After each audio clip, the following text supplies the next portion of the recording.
ಎಲ್ಲರಿಗೂ ನಮಸ್ಕಾರ.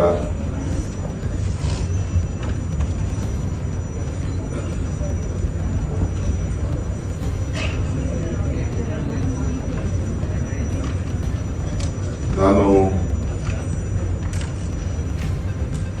ಇವತ್ತು ನನಗೆ ವಿಧಾನಸೌಧದಲ್ಲಿ ಮಾತಾಡಬೇಕು ಅಂತ ಬಹಳ ಆಸೆ ಇತ್ತು.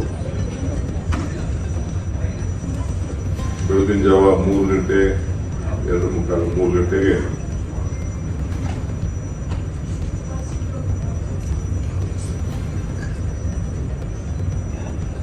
ನನ್ನ ಧರ್ಮಪತ್ನಿ ಫೋನ್ ಮಾಡಿದ್ದಾಳೆ, ನೋಡ್ಕೊಳ್ಳಿಲ್ಲ. ನನ್ನ ಮಗಳು ಫೋನ್ ಮಾಡಿದ್ದಾಳೆ, ನೋಡ್ಕೊಳ್ಳಿಲ್ಲ. ಆಮೇಲೆ ನನ್ನ ಗನ್ಮನ್ ಬಂದಿದ್ದ ದಿವಸ ನನ್ನ ಧರ್ಮಪತ್ನಿ ಫೋನ್ ಮಾಡಿದ್ದಾರೆ ಅಂತ ಕೇಳಿದ್ರೆ ಈ ತರ ಆಗಿದೆ ಅಂತ ಹೇಳಿದ್ರು. ತಕ್ಷಣ ಹೊರಟು ವಿಧಿನೇ ಇಲ್ಲ. ನಿಮ್ಗೆಲ್ಲ ಗೊತ್ತಿದೆ, ನನ್ನ ರಾಜಕಾರಣದ ಬದುಕಿನಲ್ಲಿ ತಂದೆ ಮಗನಿಗೆ ಯಾವ ರೀತಿ ಪೋಷಣೆ ಮಾಡ್ತಿದ್ರು ಆ ರೀತಿ ಪೋಷಣೆ ಮಾಡಿ ಇಲ್ಲಿವರೆಗೂ ಬೆಳೆಸಿದ್ದಾರೆ. ಮೊಯ್ಲಿಯವರು ಫಸ್ಟ್ ಟಿಕೆಟ್ ಕೊಟ್ಟರು. ನಾನು ಯೂತ್ ಕಾಂಗ್ರೆಸ್ ವಿದ್ಯಾರ್ಥಿ ನಾಯಕರಾಗಿದ್ದಾಗ ಬಂಗಾರಪ್ಪನವರು ಅವರ ಜೊತೆಯಲ್ಲಿ ವಿದ್ಯಾರ್ಥಿ ನಾಯಕ ಇದ್ದಾಗ ಪಕ್ಷದ ಅಧ್ಯಕ್ಷರಾಗಿದ್ದರು. ಅವ್ರ ಮಂತ್ರಿಮಂಡಲದಲ್ಲಿ ಮಂತ್ರಿ ಮಾಡಿಕೊಂಡ್ರು. ಅದಾದ್ಮೇಲೆ ಬಂಗಾರಪ್ಪನವರು ಪಾರ್ಟಿ ಬಿಟ್ಟು ಹೋಗುವಂತ ಸಂದರ್ಭ ಇತ್ತು. ನಾನೇನು ಎಸ್.ಎಂ. ಕೃಷ್ಣ ಅವ್ರ ಜೊತೆ ಇದ್ದವನಲ್ಲ, ಅವ್ರು ಸ್ಪೀಕರ್ ಆಗಿದ್ರು. ನಮ್ಗವ್ರಿಗೂ ಸಮಾಜ, ಕುಲ ಬಾಂಧವ ಏನೇನೋ ವಿಚಾರ ಇತ್ತು. ಸಂಬಂಧಗಳು ಬೆಳೆಯುವಂತ ಬೇಕಾದಷ್ಟು ಅವಕಾಶಗಳೆಲ್ಲ ಇತ್ತು. ಆದಾಗ ಕೊನೆಗೆ ನಾನು ಬಂಗಾರಪ್ಪನವ್ರನ್ನ ಹೋಗಿ ಕೇಳಿದೆ. ನಾನು ಬೆಳ್ಳಿಯಪ್ಪ ಇತ್ತು. ಹೋಗಿ ಕೇಳಿದಾಗ ಬಂಗಾರಪ್ಪನವ್ರು ಅಷ್ಟೊತ್ತಿಗೆ ಪಕ್ಷ ಬಿಡಬೇಕು, ಅವರ ಮುಖ್ಯಮಂತ್ರಿ ಸ್ಥಾನ ಹೋಗುವಂತ ಸಂದರ್ಭ. ಇನ್ನ ಪಕ್ಷ ಬಿಟ್ಟಿರ್ಲಿಲ್ಲ. ನಾನು ಬೆಳ್ಳಿಯಪ್ಪ ಇದ್ರು. ಅವ್ರ ಮನೆ ಹೋಗಿ ಕೇಳಿದ್ರು, ಏನ್ ಮಾಡ್ಬೇಕು ನಾವು? ಅವ್ರು ನನ್ನ ಹಿಂದೆ ಬಾ ಅಂತ ಕರೀಲಿಲ್ಲ, ನನಗೂ ಕರೀಲಿಲ್ಲ, ಬೆಳ್ಳಿಯಪ್ಪಗೂ ಕರೀಲಿಲ್ಲ. ನೀನು ಎಸ್.ಎಂ. ಕೃಷ್ಣ ಅವ್ರ ಹತ್ರಕ್ಕೆ ಹೋಗು ಅಂತ ಕಳಿಸಿದವರು ನನಗೆ ಬಂಗಾರಪ್ಪ. ಆಗ ರಾಜಕಾರಣ ನನ್ನ ಅವರ ಜೊತೆಯಲ್ಲಿ ಪ್ರಾರಂಭ ಆಯಿತು. ಮೊಯ್ಲಿ ಅವರು ಸಾಹೇಬರು ಹೇಳ್ದಂಗೆ ಅವ್ರನ್ನ ಪಕ್ಷದ ಅಧ್ಯಕ್ಷರು ಮಾಡುವಾಗ ನಗ್ತಾ ಇದ್ರು. ನಾನು, ನಮ್ಮ ಜಯಚಂದ್ರ, ಸಿ.ಎಂ. ಲಿಂಗಪ್ಪ, ಶಿವಮೂರ್ತಿ, ನಫೀಸ್ ಫಾದರ್ 5 ಜನ ಏನೇನ್ ಮಾಡಿದೀವಿ ಅನ್ನೋದು ತಿಂಗಳಗಟ್ಟಲೆ ಡೆಲ್ಲಿಲಿ ಕ್ಯಾಂಪ್ ಹಾಕಿ ಅವ್ರನ್ನ ಸೋತಾಗ ರಾಜ್ಯಸಭಾ ಸದಸ್ಯ ಮಾಡಲಿಕ್ಕೆ ಏನೆಲ್ಲ ನಡೀತು. ಆಮೇಲೆ ಸಂಪುಟ ಹೇಗೆ ರಚನೆ ಆಯ್ತು, ಇವೆಲ್ಲ ನಾನು ಈ ಸಂದರ್ಭದಲ್ಲಿ ಹೇಳಲಿಕ್ಕೆ ಬಹಳ ಒತ್ತು ಬೇಕಾಗ್ತದೆ. ಕೊನೆಗೆ ಮೊಯ್ಲಿ ಸಾಹೇಬ್ ಹೇಳಿದಂಗೆ ಕ್ಯಾಬಿನೆಟ್ ಬರ್ದೇನ ಯಾರನ್ನು ಸೇರಿಸ್ಕೋಬೇಕು, ಯಾರನ್ನು ಮಾಡಬೇಕು ಅಂತ. ಖರ್ಗೆ ಸಾಹೇಬರು ನನಗೆ ಧರ್ಮಸಿಂಗ್ ಸಾಹೇಬ್ ಏನೆಯ ನಾವಿಬ್ರು ಯಾವಾಗಲೂ ಇರಬೇಕಾದವರು 6 ಜನ ಸೇರಿಸ್ಕೊಂಡಿದ್ಯಾ ಅಂತ ನನಗೆ ಬೈದು. ಆಮೇಲೆ ಪರಮೇಶ್ವರ್ ಅವರು ಇರಲಿಲ್ಲ, ಮಂತ್ರಿಮಂಡಲದಲ್ಲಿ ಇರಲಿಲ್ಲ. ಇವತ್ತು ಬಹಳ ಜನ ಮಾತಾಡ್ಬೋದಷ್ಟೇ. ವೇಣುಗೋಪಾಲ್ ಕರ್ಕೊಂಡು ಸ್ವಲ್ಪ ಎಸ್ಟೇಟ್ ಬಂದ್ರು. ನಾನು ಹೇಳಿದೆ, ನೀವು ಸೆಕೆಂಡ್ ಲೈನ್ ಜನರಲ್ ಇದನ್ನು ಕಳಿಸ್ಬೇಕು. ನನ್ನ ಹಾಕಿದಾರಪ್ಪ, ತೆರಿಗೆ ಇದ್ದಾರೆ, ಇನ್ನೊಂದಿಲ್ಲೇ ಅಸೆಸ್ ಹಾಕಿದ್ದಾರೆ, ಎಲ್ಲ ಅವಕಾಶ ಕೊಡಬೇಕು ಸರ್. ಅವತ್ತು ಅವ್ರನ್ನ ಮಂತ್ರಿಮಂಡಲಕ್ಕೆ ಸೇರಿಸಿ ಎಂತೆಂಥ ಘಟಾನುಗಳು ಜೈಚಂದ್ರ ಒಬ್ಬರಿದ್ರು, ಅವ್ರನ್ನ ಮಂತ್ರಿಮಂಡಲ ದೊಡ್ಡವರೆಲ್ಲ ಬಿಟ್ಟರು. ಅವ್ರ ಕಾಲದಲ್ಲಿ ನಮ್ಮ ವೈಕ್ಯರಾಮ ಎಲ್ಲ ಬಿಟ್ಬಿಟ್ಟು ಕೊನೆಗೆ ಅವತ್ತು ಅವ್ರನ್ನೆಲ್ಲ ಸೇರಿಸಿದ್ರು. ಈಗೆಲ್ಲ ಕೆಲವರು ಮಾತಾಡ್ಬೋದಷ್ಟೇ. ಆಮೇಲೆ ಏನೇನೋ ನಡೀತು ಬಿಡಿ. ಕೊನೆಗೆ ನನಗೆ ಎಷ್ಟು ಶಕ್ತಿ ಕೊಟ್ಟಿದ್ರು, ರಾಷ್ಟ್ರೀಯವಾಗಿ ಎಷ್ಟು ಬೆಳೆಸಿದ್ರು. ಅವರು ಕಾಂಗ್ರೆಸ್ ಪಕ್ಷದ ಅಧ್ಯಕ್ಷರಾಗಿ ಕೊನೆಗೆ ಒಂದೇ ಒಂದು ನನ್ನ ಡಿಸಿಷನ್ ಕೇಳಿಲ್ಲ ಅಂತಂದ್ರೆ, ನಾನು ಮುಂದಕ್ಕೆ ಚುನಾವಣೆನ ನೀವು ಹೋಗಬಾರದು ಈಗ ಅಂತ ಒಂದು ಸಂದರ್ಭ. ನನಗೆ ಸೋನಿಯಾ ಗಾಂಧಿ ಅವರು ನನ್ನ ಕರೆದಲ್ಲಿ ಹೇಳಿದ್ರು, ಹಿಂಗೆ ಹೇಳು ಏನಾಗಿದೆ ಅಂತ. ಹೋಗಿ ಮನಮೋಹನ್ ಸಿಂಗ್ನ ಇವ್ರನ್ನ ಇಬ್ರು ನಮ್ಮ ಮಧ್ಯಪ್ರದೇಶನ ಕಮಲ್ನಾಥ್ ಇವ್ರನ್ನ ಭೇಟಿ ಮಾಡಿ ಚೆನ್ನೈಯಲ್ಲಿ ಹೋಗಿ ಹೇಳಿದ್ದಾರೆ, ನಾವು ಜೊತೆಗೆ ಹೋಗ್ಬೇಕು ಅಂತ. ಈ ಕೆಲವರು ಎಂಪಿಗಳೆಲ್ಲ ಎದುರಿಸ್ಕೊಂಡಿದ್ದಾರೆ, ಇಲ್ಲ ನಾವಿಬ್ರು ಜೊತೆಗೆ ಹೋಗೋಣ, ನನ್ಗೆ ಈಸಿ ಆಗ್ಬಿಟ್ಟಿದೆ. ಕೊನೆಗೆ ನನಗೆ ಸ್ವಲ್ಪ ಜಗಳ ನಡೆಯಿತು. ನಾವು ಯಾರೋ ಒಬ್ಬ ಆಫೀಸರ್ ಇದ್ದ ಜಯಪ್ರಕಾಶ್ ಅಂತ, ಆಮೇಲೆ ಜಗಳ ಮಾಡ್ತಿದ್ದೆ, ಯಾವ ಅಡ್ವೈಸ್ ಮಾಡ್ತಾ ಇದ್ದೇನೆ ನೀನು ಅಂತ. ಅವನವ್ರು ಹೇಳ್ಬಿಟ್ಟಿದ್ದ, ಶಿವಕುಮಾರ್ ಮೇಲೆ ಗಲಾಟೆ ಮಾಡ್ತಾರೆ. ಆಮೇಲೆ ರಂಗನಾಥ್ ಅವರು ಇವರು ತೀರ್ಕೊಂಡ್ಬಿಟ್ಟಿದ್ರು, ನಾಗೇಗೌಡರು. ಓದು ಅಲ್ಲಿಗೆ ಹೋದಾಗ ಕೊನೆಗೆ ನಾನು ಅವ್ರ ಜೊತೆ ಹೋಗಿರ್ಲಿಲ್ಲ. ಬಾಯಿ ನನ್ನ ಜೊತೆ ಅಂತ ಏರ್ಪೋರ್ಟ್ ಹೆಲಿಕಾಪ್ಟರ್ಲಿ ಕುಂಡ್ರಿಸ್ಕೊಂಡು ಕರ್ಕೊಂಡು ಬಂದಾಗ ನನ್ನ ಕೇಳಿದ್ರು, ಯಾಕೆ ಜಗಳ ಮಾಡ್ತಾ ಇದ್ದೆ, ಏನ್ ಸಮಾಚಾರ? ಇಲ್ಲ ಸರ್, ನಿಮ್ ಟೈಮ್ ಸರಿ ಇಲ್ಲ, ನೀವು ಹೋಗ್ಬಾರ್ದು, ನಾನೆಲ್ಲ ವಿಚಾರಿಸಿದ್ದೀನಿ. ಇಷ್ಟು ದಿನ ನನ್ನ ಮಾತು ಕೇಳಿದ್ದೀನಿ, ಇದೊಂದು ಮಾತ್ರ ನೀವು ಬಿಡ್ತೀರಿ. ನಾನು ಏನೇನು ಕೇಳಿದ್ರು ರಾಜಕೀಯದಲ್ಲಿ ಅವ್ರು ನನಗೆ ಪೊಲಿಟಿಕಲಿ, ನಾನು ಅವ್ರ ಅಡ್ಮಿನಿಸ್ಟ್ರೇಷನ್ ವಿಚಾರಕ್ಕೆ ಹೋಗ್ತಿರ್ಲಿಲ್ಲ. ನನ್ನ ಬಹಳ ವಿಶ್ವಾಸದಿಂದ ಪ್ರತಿಯೊಂದು ವಿಚಾರನೂ ಕೇಳ್ಕೊಂಡು ಬಂದಿದ್ರು. ಈ ವಿಚಾರ ನೀವು ಯಾಕೆ ಈ ತರ ಮಾಡ್ತಾ ಇದ್ದೀರಿ, ಏನ್ ನಿಮ್ಗೆ ತಪ್ಪಾಗಿದೆ? AICC ಅಧಿವೇಶನ ಮಾಡಿದ್ದು ಒಂದು ಇತಿಹಾಸ ಇದೆ, ಅದೆಲ್ಲ ನಾನು ಹೇಳಕ್ ಟೈಮ್ ಇಲ್ಲ ಅಂತ ಹೇಳಿದಾಗ ಕೊನೆಗೆ ನಾನು ಸರ್ವಿಸ್ ಮಾಡ್ತಾ ಇದ್ದೆ. ನಾನು ಒಪ್ಪಿಲ್ಲ, ಇಲ್ಲ ನಾನು ಹೇಳಲೇಬೇಕು, ನೀವು ತೀರ್ಮಾನ. ನಾಳೆ ಬೆಳಿಗ್ಗೆ ಕ್ಯಾಬಿನೆಟ್ ಇತ್ತು. ಆಮೇಲೆ ಕೊನೆಗೆ ಕ್ಯಾಬಿನೆಟ್ ಇದ್ದಂತ ಸಂದರ್ಭದಲ್ಲಿ ಕೊನೆಗೆ ಅದೇ ಟೈಮ್ಗೆ BL ಶಂಕರ್ನ ಮತ್ತು ನಮ್ಮ ಸ್ಪೀಕರ್ ಆಗಿದ್ದಂತ ನಮ್ಮ MV ವೆಂಕಟರಮಣ ಕರ್ಸು ನೆನಪಿದ್ಯಾ ಶಂಕರ್? ಎಲ್ಲಿಗೆ? ವಿನ್ಸನ್ ನಾನು ಹೋಗ್ತೇನೆ. ಇವರಿಬ್ರು ಬಂದು ಕೂತ್ಕೊಂಡ್ರು. ನೋಡ್ರಿ ಇವ್ ನಿಂಗೆ ಗಲಾಟೆ ಮಾಡ್ತಾವನೆ ಅಂತ ನಾನು ಹೋಗ್ತೇನೆ. ಇವರಿಬ್ರು ಬಂದು ಕೂತ್ಕೊಂಡ್ರು. ನೋಡ್ರಿ ಇವ್ ನಿಂಗೆ ಗಲಾಟೆ ಮಾಡ್ತಾವನೆ ಅಂತ ಇವ್ರಿಗೆ ಹೇಳಿದ್ರು.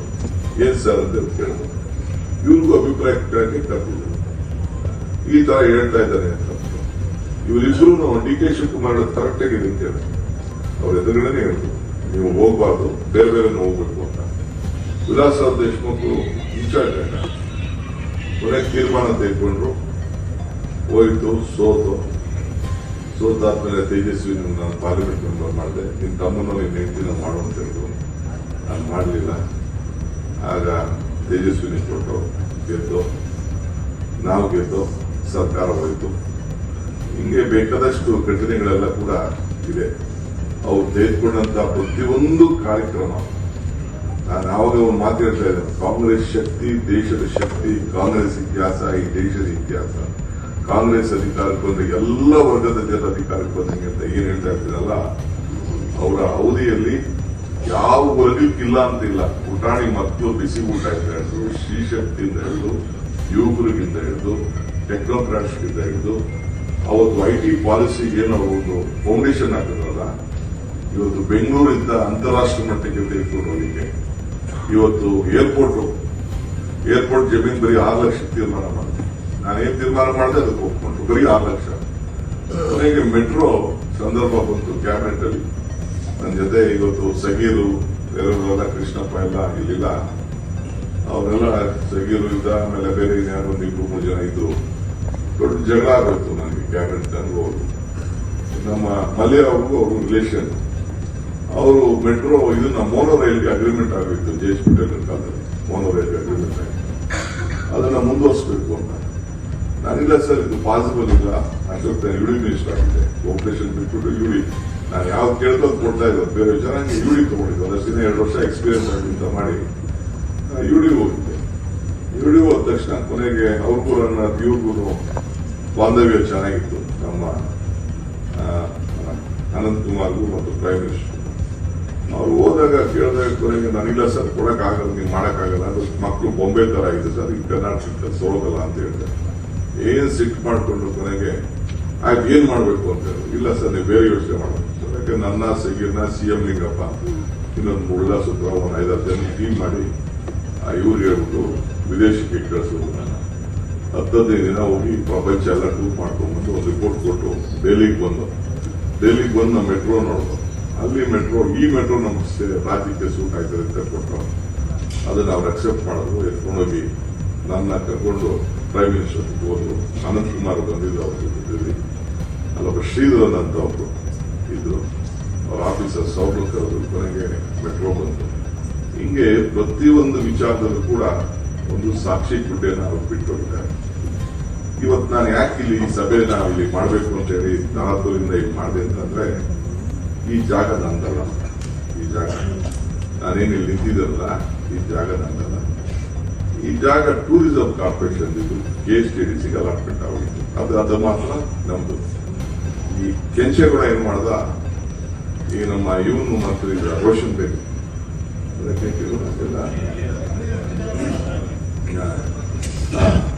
ಬೆಂಗಳೂರೆಲ್ಲ ಟೂರಿಸಂ ಮಂತ್ರಿ, ಅದ್ರ ಜೊತೆಗೆ ಟೂರಿಸಂ ಮಿನಿಸ್ಟರ್ ಇದ್ದ. ಟೂರಿಸಂ ನನಗಿದ್ದ. ಇದ್ದಂತ ಸಂದರ್ಭದಲ್ಲಿ ಸರ್, ಈ ಕಾಂಗ್ರೆಸ್ ಆಫೀಸ್ನ ಹಿಂದೆ ಇದ್ದಾರಲ್ಲ, ಇದನ್ನೇನಾದ್ರು ಮಾಡಿ ನಾವು ಮಾಡ್ಕೊಡಿ ಅಂತ ಅವ್ರನ್ನ ಕಟ್ಟಿರ್ಲಿಲ್ಲ ಅಂತ ಕೆಂಚೇಗೌಡ ಹೇಳ್ದ. ನಾನು ಹೌದು ಸರ್, ಜಾಗ ಇಲ್ಲ, ಜಾಗ ಸಾಲ್ತಾ ಇಲ್ಲ, ಇನ್ನ ಮೇಲ್ಗಡೆ ಕಟ್ಟಿರ್ಲಿಲ್ಲ. ಖರ್ಗೆ ಸಾಹೇಬರು ಅದನ್ನ ಕಟ್ಟಿರ್ಲಿಲ್ಲ, ಖರ್ಗೆ ಸಾಹೇಬರು ಕಟ್ಟಿದ್ರು ಮೇಲೆ, ಕೆಳಗಡೆ ಮಾತ್ರ ಇತ್ತು. ಸೊ ಅದಕ್ಕೆ ಕೃಷ್ಣರಾಯರ ಕಾಲದಲ್ಲಿ ಅದು ಕಟ್ಟಿದ್ದು. ಸೊ ಆಗ ಬಂದ್ಬಿಟ್ಟು ಕರ್ಸ್ಬಿಟ್ಟು, ನೋಡ್ರಿ ಅದನ್ನ ಕಾಂಗ್ರೆಸ್ ಆಫೀಸ್ ಕಟ್ಟಿ ಕೆಂಚೇಗೌಡ ಹೇಳ್ತಾ ಇದ್ದೇನೆ ಮಾಡ್ರಿ. ಆಮೇಲೆ ನಾನು ಟೂರಿಸಂ ಚೀಫ್ ಮಿನಿಸ್ಟರ್ ಹೇಳ್ತಾನೆ ತಗೋಬರ ಕ್ಯಾಬಿನೆಟ್ಗೆ ಅಂತೇಳಿ ಒಂದೇ ಸತಿ ಅರ್ಜಿ. ನಾನು ಅಡ್ಮಿನಿಸ್ಟ್ರೇಟಿವ್ ಜನರಲ್ ಸೆಕ್ರೆಟರಿ, ನಾನು ಸೇನಾಗ್ತಿಲ್ಲ. ನಾನೇನಿದ್ರು ನಮ್ಮ ಸುದರ್ಶನ್ ಕೇಳಿ, ಹೊಸನಮನ್ ಕೇಳಿ ಕಾರ್ಯಗಳು ಸೇನಾಗ್ತಿದ್ದೆ, ಅವ್ರ ಕೆಲಸ ಸೇನಾಗ್ತಿದ್ದೆ ಅಡ್ಮಿನಿಸ್ಟ್ರೇಟಿವ್ ಜನರಲ್ ಸೆಕ್ರೆಟರಿ. ಆಮೇಲೆ ಅವ್ರ ಕೆಲಸ ಸೇನಾಗ್ಸಿ ಎತ್ಕೊಂಡ್ಕೊಟ್ಟು ನೆಕ್ಸ್ಟ್ ಕ್ಯಾಬಿನೆಟ್ ಅಲ್ಲಿ ಈ ಜಾಗ ಅವರು ಟೂರಿಸಂ ಇಂದ ಕಿತ್ತಾಕ್ಬಿಟ್ಟು ಕಾಂಗ್ರೆಸ್ ಆಫೀಸ್ಗೆ ಕಟ್ಟೋದಕ್ಕೆ ಇವತ್ತು ನಾವು ಈ ಭಾರತ್ ಜೋಡೋ ಭವನವನ್ನು ಇವತ್ತು ನಮಗೆ ಪಾರ್ಟಿ ವಿಚಾರದಲ್ಲಿ ಯಾವತ್ತಿಲ್ಲ. ಇನ್ನೊಂದು ತಾವೆಲ್ಲ ಗಮನ ಇಟ್ಕೊಳ್ಳಿ, when was chief minister, Congress ಅಧ್ಯಕ್ಷನ ಮನೆಗೆ ಕರೆದಿಲ್ಲ. ಕಾಂಗ್ರೆಸ್ ಅಧ್ಯಕ್ಷನಕ್ಕೆ ಕರ್ನಾಟಕ ರಾಜ್ಯದ ಕಾಂಗ್ರೆಸ್ ಅಧ್ಯಕ್ಷಕ್ಕೆ ಚೀಫ್ ಮಿನಿಸ್ಟರ್ ಉಳ್ಕೊಂಡು ಹೋಗಿದ್ರು. ಇವತ್ತೇನು ಜಗನ್ನಾಥ್ ಪೂಜಾರಿ ಒಂದು ದಿನನೂ ಅವ್ರ ಮನೆಗೆ ಹೋಗಿರಲಿಲ್ಲ. ಏನ್ರಿ ಯಾರೋ ನೋಡಿದ್ದೀರ ಅವ್ರ ಮನೆಗೆ ಹೋಗಿರೋದು? Jagannath Poojary used to come to Congress office to meet the PCC president.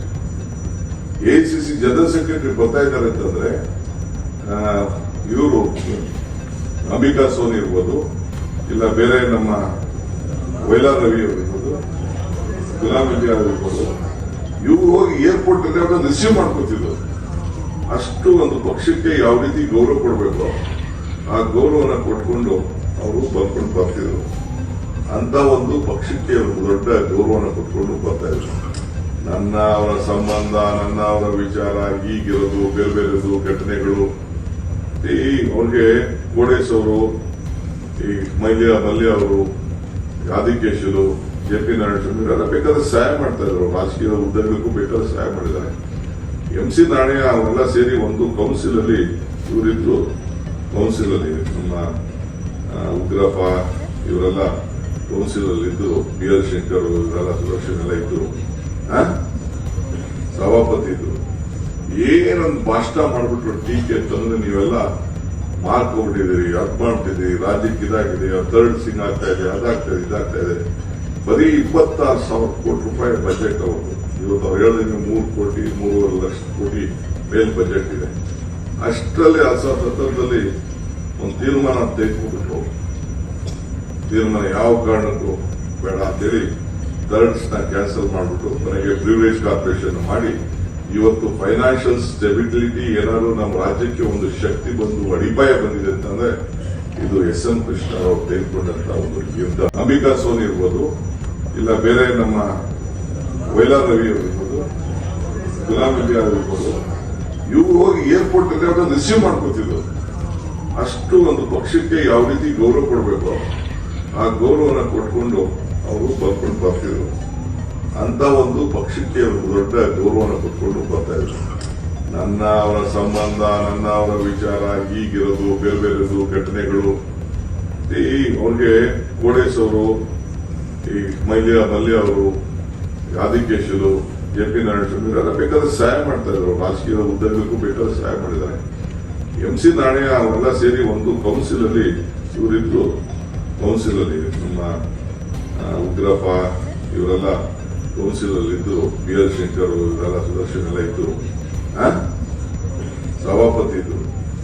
ಏನೊಂದು ಭಾಷಣ ಮಾಡ್ಬಿಟ್ರು ಟೀಕೆ ಅಂತಂದ್ರೆ, ನೀವೆಲ್ಲ ಮಾರ್ಕೊಂಡ್ಬಿಟ್ಟಿದ್ದೀರಿ, ಅದ್ ಮಾಡ್ಬಿಟ್ಟಿದ್ದೀರಿ, ರಾಜ್ಯಕ್ಕೆ ಇದಾಗಿದೆ, ಥರ್ಡ್ ಸಿಂಗ್ ಆಗ್ತಾ ಇದೆ, ಅದಾಗ್ತಾ ಇದೆ, ಇದಾಗ್ತಾ ಇದೆ. ಬರೀ 26,000 ಕೋಟಿ ರೂಪಾಯಿ ಬಜೆಟ್ ಅವರು. ಇವತ್ತು ಅವ್ರು ಹೇಳಿದಂಗೆ 3 ಕೋಟಿ 3.5 ಲಕ್ಷ ಕೋಟಿ ಮೇಲ್ ಬಜೆಟ್ ಇದೆ. ಅಷ್ಟರಲ್ಲಿ ಆ ಸಂದರ್ಭದಲ್ಲಿ ಒಂದು ತೀರ್ಮಾನ ತೆಗೆದುಕೊಂಡ್ಬಿಟ್ಟು ತೀರ್ಮಾನ ಯಾವ ಕಾರಣಕ್ಕೂ ಬೇಡ ಅಂತೇಳಿ ಕರೆಂಟ್ಸ್ ನ ಕ್ಯಾನ್ಸಲ್ ಮಾಡಿಬಿಟ್ಟು ಕೊನೆಗೆ ಪ್ರಿವಿಲೇಜ್ ಕಾರ್ಪೊರೇಷನ್ ಮಾಡಿ ಇವತ್ತು ಫೈನಾನ್ಷಿಯಲ್ ಸ್ಟೆಬಿಲಿಟಿ ಏನಾದ್ರು ನಮ್ಮ ರಾಜ್ಯಕ್ಕೆ ಒಂದು ಶಕ್ತಿ ಬಂದು ಅಡಿಪಾಯ ಬಂದಿದೆ ಅಂತಂದ್ರೆ ಇದು ಎಸ್.ಎಂ. ಕೃಷ್ಣರಾವ್ ತೆಗೆದುಕೊಂಡಂತ ಒಂದು ನಿರ್ಧಾರ.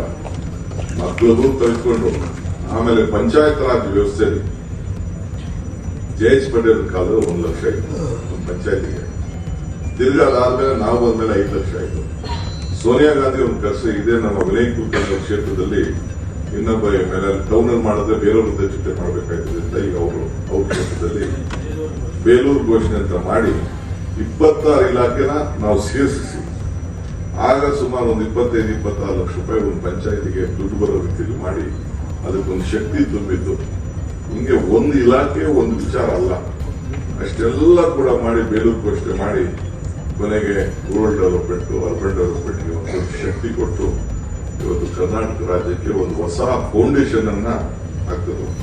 ಹಂಗೆ ಇವತ್ತು ಹೊಸ ಕರ್ನಾಟಕದ ನಿರ್ವಹಣೆಗೆ ಒಬ್ಬ ಧೀಮಂತ ನಾಯಕ, ಇವತ್ತು ಆಧುನಿಕ ಕರ್ನಾಟಕದ ಒಂದು ಮಹಾ ಶಿಲ್ಪಿ, ಬೆಂಗಳೂರಿನ ಜಾಗತಿಕ ಮಟ್ಟಕ್ಕೆ ಇದನ್ನ ತೆಗೆದುಕೊಂಡೋಗಿದ್ದು. ನಾನು ಆಗಾಗ ಹೇಳ್ತಾ ಇದ್ನಲ್ಲ, ಅಟಲ್ ಬಿಹಾರಿ ವಾಜಪೇಯಿ ಏರ್ಪೋರ್ಟ್ ಫೌಂಡೇಶನ್ ಬಂದಿದ್ದು, ಆಗ ಹೇಳಿದ್ರು ನನಗೆ ಎಷ್ಟೋ 3-4 ಕಡೆ ಈ ಭಾಷಣದಲ್ಲಿ ಹೇಳಿದ್ದೇನೆ. World leaders first used to come to Delhi, then they used to go to Calcutta, then they used to go to Mumbai, they used to go to Bangalore, they used to go to Chennai. Now the situation has changed. Those leaders are first coming to Bangalore and then they are coming to Delhi and Delhi. SM. Krishnarao ಮುಖ್ಯಮಂತ್ರಿ ಆಗಿದ್ದಾಗ ಆಡಿದಂತ ಮಾತು ಅಟಲ್ ಬಿಹಾರಿ ವಾಜಪೇಯಿ ಇವತ್ತು ಇದೆ. So ಹಂಗೆ ಇವತ್ತು ಬಹಳ ಅವ್ರು ಮಾತಾಡ್ಬೇಕಾದ್ರೆ ಬಹಳ ತೂಕ ಮತ್ತೊಂದು ಮೈಲಿ ಸಾರ್ ಹೇಳ್ದಂಗೆ ಪ್ರತಿ ಒಂದೊಂದು ಮಾತುಗೂ ಬಹಳ ತೂಕದಿಂದ ಯಾರ ಮನ್ಸಿಗೂ ನಯಿಸಲಿಲ್ಲ. ನನಗೆ ನನ್ನ ಬಟ್ಟೆ ಸರಿಯಾಗಿ ಆಗ್ತಿರ್ಲಿಲ್ಲ. ಹೆಂಗೆ ತೊಳೆ ಆಡ್ಕೊಂಡು ಒಂದು ಹುಡುಗಾಟ ಇನ್ನ ನಡೀತಾ ಇತ್ತು. ಒಂದಿನ ಮೇಲ್ಕೈ ಕೆಳಗಡೆ ನೋಡ್ತಾ ಇದ್ದೆ, ಏನ್ ನೋಡ್ತಾ ಇದ್ದೀರ ಅಂತ ನೋಡ್ತಾ ಇದ್ರೆ ಆಟಿಗಾಂಡಲ್ಲಿ ಬಂದೆ, ಬಾಯಿಗೆ ಆಟಿಗಾಂಡ್ ಕರೆದು ಇವನಿಗೆ ಸ್ವಲ್ಪ ಬಟ್ಟೆ ಹೊಲಿಸಿ ಅಂತ ಅಂದು. ಸೊ ಬಾಂಬೆಯಿಂದ ನನ್ನ ಫ್ರೆಂಡ್ ಒಬ್ಬ ಟೈಲರ್ ಅವರೇ ಕಸ್ಬಿಟ್ಟು 10 ಜೊತೆ ಬಟ್ಟೆನ ನನ್ಗೆ ಹೊಲಿಸಿ ಹೆಂಗ್ ಬಟ್ಟೆ ಹಾಕ್ಬೇಕು ಅಂತ ಸ್ವಲ್ಪ ಹೇಳ್ಕೊಟ್ರು, ಬಟ್ಟೆ ಹೊಲಿಸಿ. ಆ ರೀತಿ ಅವ್ರು ತಯಾರು ಮಾಡ್ತಿದ್ರು. ರೀಸೆಂಟ್ ಆಗಿ ನನಗೆ ಬೈಸ್ಕೊಂಡೆ ನಾನು. ಅವ್ರು ಯಾವಾಗಲೂ ಬೈತಿಲ್ಲ, ಅವ್ರು ಹೇಳ್ದಂಗೆ ಮಖ ತಿರ್ಗಿಸ್ಕೊಂಡು ಹೊರಟೋಗ್ತಿದ್ರು, ಮಖ ತಿರ್ಗಿಸ್ಕೊಂಡು ಫೋಟೋ ಕೊಡ್ತಿದ್ರು. ಏನಾದ್ರು ತಪ್ಪು ಮಾಡಿದೆ ಬೇಕಾದಷ್ಟು ಆಗಿದೆ ಅಂತ ಘಟನೆಗಳೆಲ್ಲ ಬೇಕಾದಷ್ಟು. ಅದ್ಯಾವುದೋ ಎಲೆಕ್ಷನ್ಗಳಲ್ಲಿ, ಲೋಕಲ್ ಬಾಡಿ ಎಲೆಕ್ಷನ್ಸ್ ಅಲ್ಲಿ, KMF ಎಲೆಕ್ಷನ್ ಅಲ್ಲಿ ಇದೆಲ್ಲ ಸ್ವಲ್ಪ ನನ್ನ ಮೇಲೆಲ್ಲ ಸಿಟ್ ಮಾಡ್ಕೊಂಡಂತ ಬೇಕಾದಷ್ಟು ಘಟನೆಗಳಿದೆ. ಕೆಲವೆಲ್ಲ ಹೋಗಿ ಚಾಡಿ ಹೇಳ್ತಿದ್ದೆಲ್ಲ ಬೇಕಾದಷ್ಟಿದೆ. ಅವೆಲ್ಲ ಏನೇನೋ ಇದೆ, ಅದೆಲ್ಲ ಬೇರೆ ಸಂದರ್ಭದಲ್ಲಿ. ಒಂದೇ ರೀಸೆಂಟ್ ಆಗಿ ನಾನು ಒಂದ್ಸತಿ ಬೈದಿದ್ದು ಯಾವಾಗ ಅಂತಂದ್ರೆ, ನಾನು ಜೈಲಿಂದ ಬಂದು ಈಚೆ ಆದ್ಮೇಲೆ ನಾನು ಹಿಂಗೆ ನನಗೆ ಅಪೋಸಿಷನ್ ಲೀಡರ್ ಮಾಡಬೇಕು ಅನ್ನೋದು ಒಂದು ಚಿಂತನೆ ಸಿದ್ದರಾಮಯ್ಯನವರು ರಾಜೀನಾಮೆ ಕೊಟ್ಟಿದ್ರು. ದಿನೇಶ್ ಗುಂಡೂರಾವ್ ಸಿದ್ದರಾಮಯ್ಯನವರು ರಾಜೀನಾಮೆ ಕೊಟ್ಟಿದ್ದಾಗ ಅಪೋಸಿಷನ್ ಲೀಡರ್ ನನ್ನ ಮಾಡಬೇಕು ಅಂತ ಒಂದು ಚರ್ಚೆ ನಡೀತಾ. ನನಗೆ ಜೈಲಲ್ಲಿದ್ದಾಗ ಬಂದು ಸೋನಿಯಾ ಗಾಂಧಿ ಹೇಳಿದ್ರು, ನಾನು ಇದಾರ ಹೇಳಕ್ ಆಗಿಲ್ಲ. ಅದಾದ್ಮೇಲೆ ಏನ್ ಹೇಳಿದ್ರು ಅದನ್ನು ನಾನು ಇಲ್ಲಿ ಹೇಳಕ್ ಅಂತ ಹೇಳಿ ನಾನು ಸುಮ್ಮನೆ ಇದಕ್ಕಿದ್ದಂಗೆ ನನಗೆ ಕಾರು ಮನೆಗೋಸ್ಕರ ನಾನು ರಾಜಕಾರಣ ಮಾಡೋದಿಲ್ಲ, ನನಗೆ ಅವಶ್ಯಕತೆ ಇಲ್ಲ, ನಾನು ವಿರೋಧ ಪಕ್ಷದ ನಾಯಕ ಅಂತ ಪೇಪರ್ ಎಲ್ಲ ಬರೆದು ನಾನು ಇಲ್ಲ ಅಂತ ಹೇಳಿದ್ದೆ. ಅದನ್ನ ಟಿವಿಲಿ ನೋಡ್ಬಿಟ್ಟಾವೆ, ಟಿವಿಲಿ ನೋಡ್ಬಿಟ್ಟು ಫೋನ್ ಮಾಡ್ತಾರೆ, ಏನ್ ನಾನು ಬೆಲೆ ಗೊತ್ತಿದ್ದೆ ನಿನ್ಗೆ, ಅದೊಂದು ಕಾನ್ಸ್ಟಿಟ್ಯೂಷನ್ ಪೋಸ್ಟ್, ನಿನ್ ಕಾರು ಬಂಗ್ಲಾಗೆ ನಿನ್ಗೆ ಯಾರು ಸ್ಥಾನ ಕೊಡ್ತಾರ, ಎಂತೆಂಥವ್ರು ವಿರೋಧ ಪಕ್ಷದ ನಾಯಕರಾಗಿದ್ದಾರೆ, ನೀನ್ ಹಂಗೆಲ್ಲ ಮಾತಾಡೋದು ಸರಿ ಇಲ್ಲ, ರೆಕ್ಟಿಫೈ ದಟ್ ಮಿಸ್ಟೇಕ್ ಅಂತೇಳಿ ನನಗೆ ಫೋನಲ್ಲಿ ಬೈದ್ರು. ಆಮೇಲೆ ಇನ್ನೊಂದು ವಾರ ಆದ್ಮೇಲೆ ಯಾವುದೋ ಸಂದರ್ಭದಲ್ಲಿ ಪ್ರೆಸ್ ಕಾನ್ಫರೆನ್ಸ್ ಹೇಳಿ ಅದನ್ನ ರೆಕ್ಟಿಫೈ ಮಾಡಿದೆ. ಆಮೇಲೆ ಕಾಂಗ್ರೆಸ್ ಪಕ್ಷದ ಅಧ್ಯಕ್ಷರಾದ ಇಲ್ಲೇ ಅಧಿಕಾರ ತೆಗೆದುಕೊಂಡೆ. ಇವತ್ತಿಷ್ಟೆಲ್ಲ ಒಂದು ದೊಡ್ಡ ಸೇವೆ ಮಾಡಕ್ಕೆ ಕಳೆದ 4 ವರ್ಷದಿಂದ 5 ವರ್ಷದಿಂದ ಒಂದು ಅವಕಾಶ ಸಿಕ್ಕಿದೆ, ನಾವು ಮಾಡ್ಕೊಂಡು ಬರ್ತಾ ಇದ್ವಿ. ಹಂಗೆ ಇವತ್ತು ಬಹಳ ಪ್ರತಿ ಮಾತಲ್ಲೂ ಕೂಡ ಅಪೋಸಿಷನ್ ಪಾರ್ಟಿ ಎಷ್ಟು ಚುಚ್ಚಿ ಶಾಲೆ ನೋಡ್ದಂಗೆ ಚುಚ್ಚಿದ್ರು ಅಂತಂದ್ರೆ ಹೇಳ್ಲಿಕ್ಕೆ ಸಾಧ್ಯ ಇಲ್ಲ. ಬಟ್ ಒಂದು ಅವ್ರು ಹೇಳ್ದಂಗೆ ಪ್ರತಿ ಒಂದು ಪೊಲಿಟಿಕಲ್ ಡಿಸಿಷನ್ಸ್ಗೆ ನಾವೇನೇ ಮಾಡೋದು ಒಂದು ಹೇಳ್ತೀನಿ ಕೇಳಿ. ನಮ್ಮ KNRC ಕೊಡಬೇಕು ಅದು ಒಕ್ಕಲಿಗರಿಗೆ ಕೊಡಬೇಕು ಅಂತ. ಆಮೇಲೆ ರಾಜಾಜಿನಗರದಲ್ಲಿ ಇವರಿಗೆ ಅಲ್ಲಪ್ ನಾಗರಾಜ್ ಕೊಡಬೇಕು ಅಂತ ಮಾಜಿ ಮೇಯರ್ ಸರ್ ಪೊಲಿಟಿಕಲಿ ಹಂಗಾಗಲ್ಲ ಸರ್ ನೀವು ಆರ್ಸಿಸ್ ನಾಗರಾಜ್ ಕೊಡ್ಬೇಕು ಅಂತ ತೀರ್ಮಾನ ಫೈನಲ್ ಆಗೋಗಿತ್ತು. ಆಮೇಲೆ ಕೊನೆಗೆ ಸರ್ ಹಂಗಾಗಲ್ಲ, ಕೇಮ್ನಾಗ ಹೆಲ್ತ್ ಸ್ವಲ್ಪ ಪ್ರಾಬ್ಲಮ್ ಇದೆ, ಇಲ್ಲೇ ಇರೋ ಮಗುಂದಿದ್ದಾನೆ, ಅವನಿಗೆ ಹೆಲ್ತ್ ಪ್ರಾಬ್ಲಮ್ ಇದೆ, ಬೇಡ ಅವನು ಇವನು ಕೌನ್ಸಿಲರ್ ಕಾರ್ಪೊರೇಟ್ರು ಅವ್ನು ಗೆಲ್ತಾನೆ ಸರ್, ಅವನು ಶೆಡ್ಯೂಲ್ ಕ್ಯಾಸ್ಟ್ ಏನೋ ಮಾಡ್ತಾನೆ ಅಂದ ತಕ್ಷಣ ಒಪ್ಕೊಂಡು ಕೇಮ್ನಾಗ ಆಮೇಲೆ ಏನೋ ಮಾಡೋಣ, ಅಲ್ಲೂ SM ನಾರಾಯಣ ಇವನ್ಗೆ ರಾಜನೇಂದ್ರ ಮಾಡೋಣ ಅಂತೇಳಿ ನರೇಂದ್ರ ಬಾಬುಗೆ ಇಬ್ರು ಬ್ಯಾಕ್ವರ್ಡ್ ಕ್ಲಾಸ್, ಒಬ್ಬ SC ಒಬ್ಬ ಬ್ಯಾಕ್ವರ್ಡ್ ಕ್ಲಾಸ್, ಇಬ್ರು ಒಕ್ಕಲಿಗ ಕೂಡ ಸೀಟು. ನಾನು ಯಾಕೆ ಮಾತಾಡ್ತಾರೆ ಅಂದ್ರೆ ಅವರು ಜಾತಿ ಮೇಲೆ ರಾಜಕಾರಣ ಮಾಡಿದವರು. ಪ್ರತಿ ಸಂದರ್ಭದಲ್ಲೂ ಯಾರೇ ಕೂಡ ನಮ್ಮವನು ಜಾತಿಯವನು ಒಕ್ಕಲಿಗವನು ಇವರು ಮೇಜರ್ ಕಮಿಟಿ ಬ್ಯಾಕ್ವರ್ಡ್ ಕ್ಲಾಸ್ ಅಂತ ಯಾವ ಸಂದರ್ಭ. ಮತ್ತಷ್ಟು ಸುದ್ದಿಗಳಿಗಾಗಿ ನೋಡ್ತಾ ಇರಿ ಪಬ್ಲಿಕ್ ನ್ಯೂಸ್ 24x7. ಇದು ಸತ್ಯದ ಧ್ವನಿ.